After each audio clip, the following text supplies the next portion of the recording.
students, my name is Bhavin Soni and you are watching free coaching in lockdown 2020. Welcome to my video number 2 related to the topic change in the profit sharing ratio among the existing partners, accountancy class 12. This is my second video. If you have not watched my first video related to the same topic, then please visit my channel and do see the video. So let us start with the second concept of the same chapter related to the accounting of reserves, accumulated profits and losses. In my previous video, video number 1 of related to this chapter, I have covered determination of sacrifice ratio and gaining ratio and accounting of goodwill. In this video, I am going to cover the accounting of reserves, accumulated profits and losses. So let us start with the topic.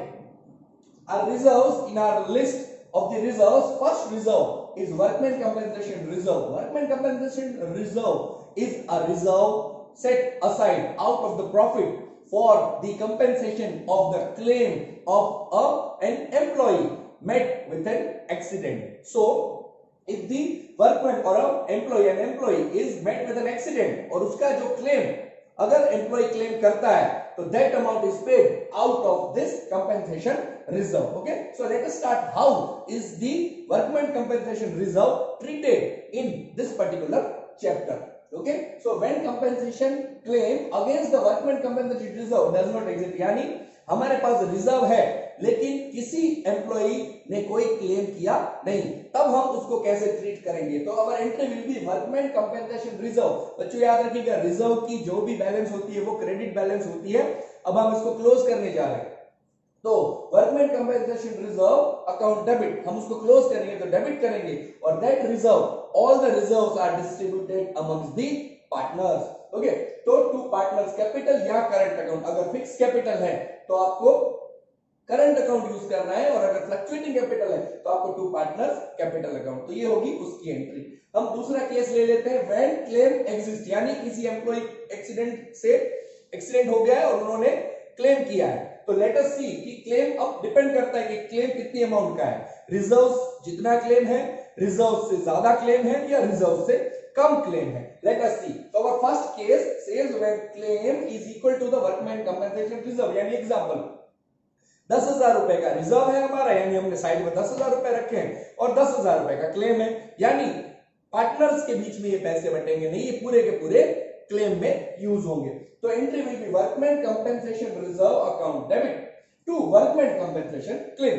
Workman compensation claim एक liability बनेगी हमारी, हम reserve में से पैसा 10,000 रुपए claim में डाल देंगे.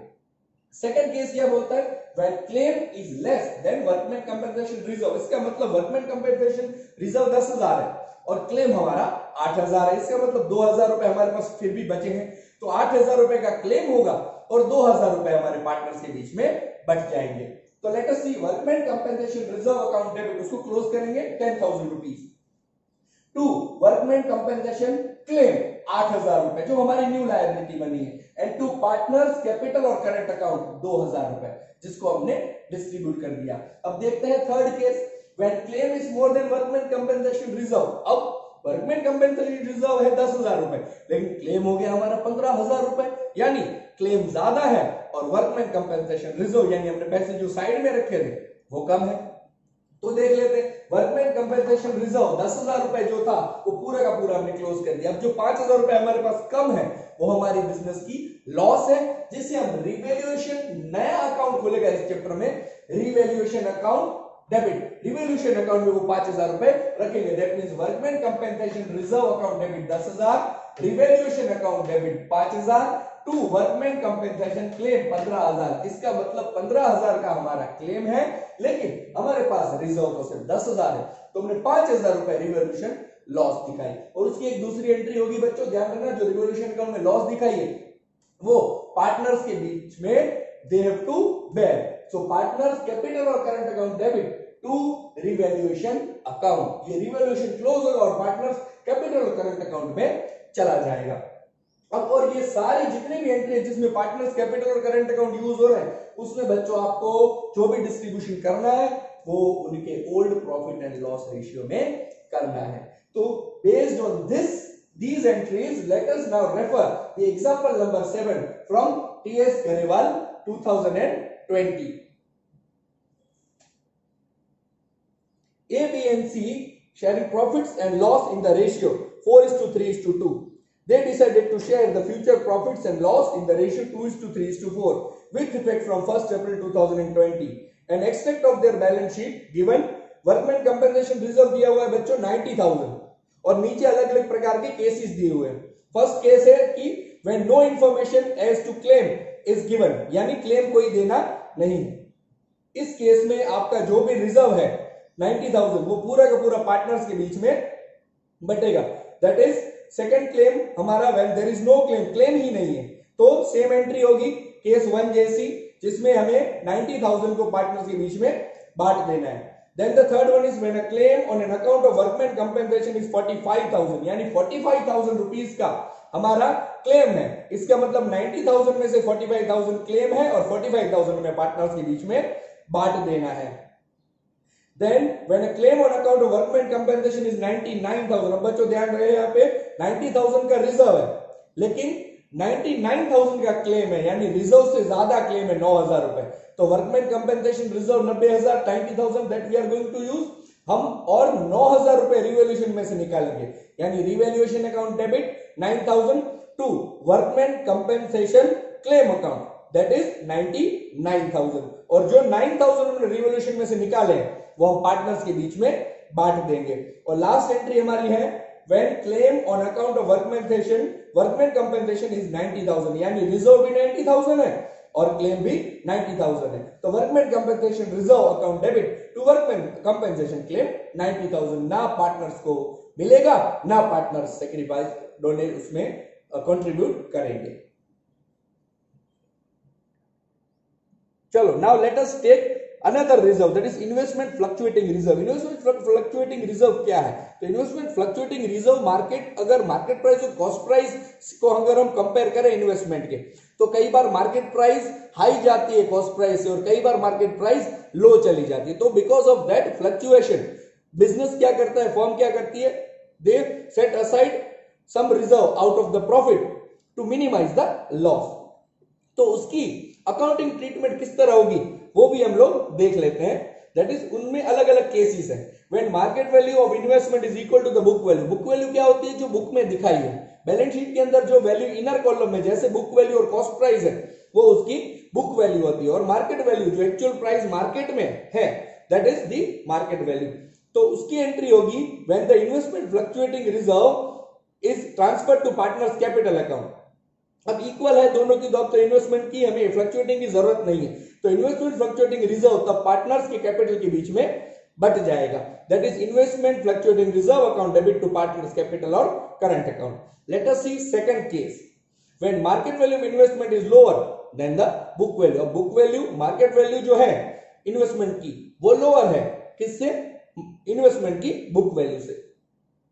तो फर्स्ट केस उसके अंदर है fall in value of investment is less than the investment fluctuating reserve. यानी जो इन्वेस्टमेंट फ्लक्चुएटिंग रिजर्व हमने रखा है साइड में उससे जो मार्केट वैल्यू कम गिरी है उसकी वो थोड़ी सी कम है.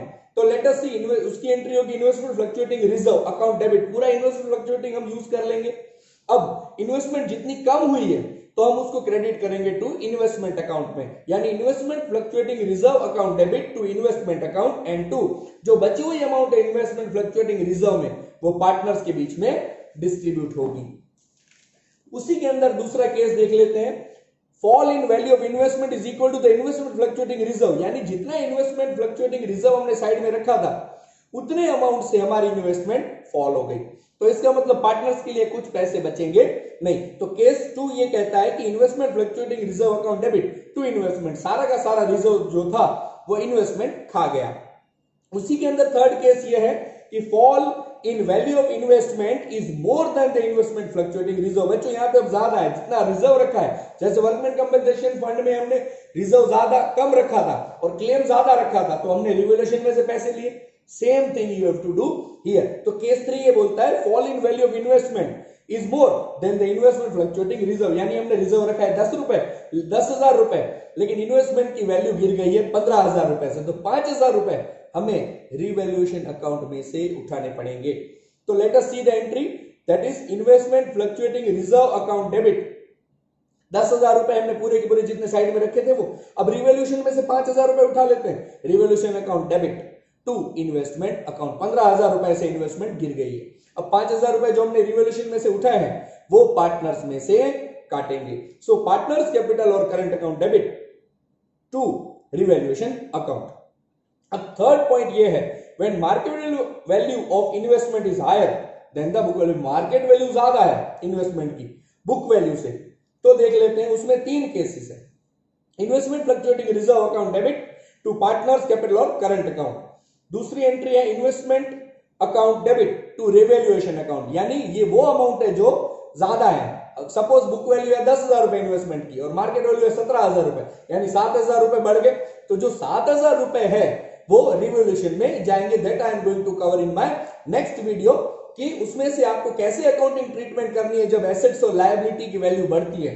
Then the third value is revalue, third entry is revaluation account debit to partners capital current account. ये बेसिकली हम लोग अकाउंटिंग ट्रीटमेंट करेंगे इस थर्ड पॉइंट की।